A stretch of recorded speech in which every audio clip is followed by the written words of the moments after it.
Hi everyone, today I will present our work, Do VLMs Perceive or Recall? Probing Visual Perception versus Memory with Classic Visual Illusions. Our main question is simple. When vision language models answer visual illusion questions, are they really perceiving the image or are they relying on memorized patterns? Let's start with a classic illusion. Are regions A and B the same shade of gray? Most people perceive them as different because the surrounding context changes how we interpret brightness. But physically, they are the same shade. This shows why visual illusions are useful. They reveal a gap between physical reality and perceived visual evidence. Now, what about VLMs? Recent models often answer classic illusion questions correctly on the original image, which may look like they can see through the illusion. However, when we change the image or invert the illusion factor, many models still give the same answer. The visual evidence changes, but the model response does not. This suggests that VLMs may recall familiar illusion templates rather than truly perceive visual changes. Existing illusion benchmarks have shown this strange behavior, but most prior work mainly reports average accuracy, which can hide important differences. A model may perform well on original illusion images, but fail completely when the visual factor is inverted. Existing benchmarks also do not fully separate visual perception from language priors.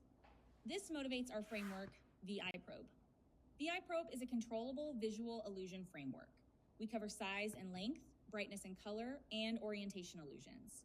The key idea is to control both visual and language factors. On the visual side, we create original images, perturbed images, matched controls with the illusion inducer removed, and hinted images with visual guidance. We also vary perturbation strength. On the language side, we ask forward and reverse questions such as, are they the same and are they different?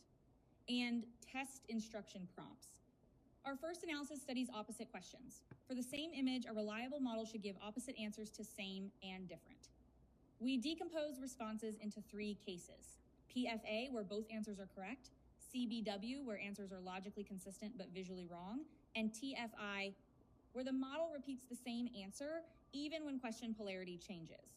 The takeaway is that linguistic consistency does not guarantee visual reasoning. Next, we isolate memory from perception. For each case, we compare original illusion, perturbed illusion, original control, and perturbed control. Controls remove the illusion pattern while keeping the same task structure. This helps us ask whether the model fails because the visual task is hard or because the illusion triggers memorized knowledge. We introduce an illusion multiplier, R. R greater than 1 suggests memory override, R close to 1 suggests perception memory competition, and R less than 1 suggests visual processing limits. We then vary perturbation strength to get a dose response view. For GPT-5, the control curve changes with perturbation strength, showing that it can perceive some visual changes. But the illusion curve stays almost flat and near 0, suggesting strong memory override. Claude Opus behaves differently. Its illusion performance still changes with perturbation strength, suggesting competition between perception and memory. The heat maps also show that model rankings can reverse between control and illusion settings.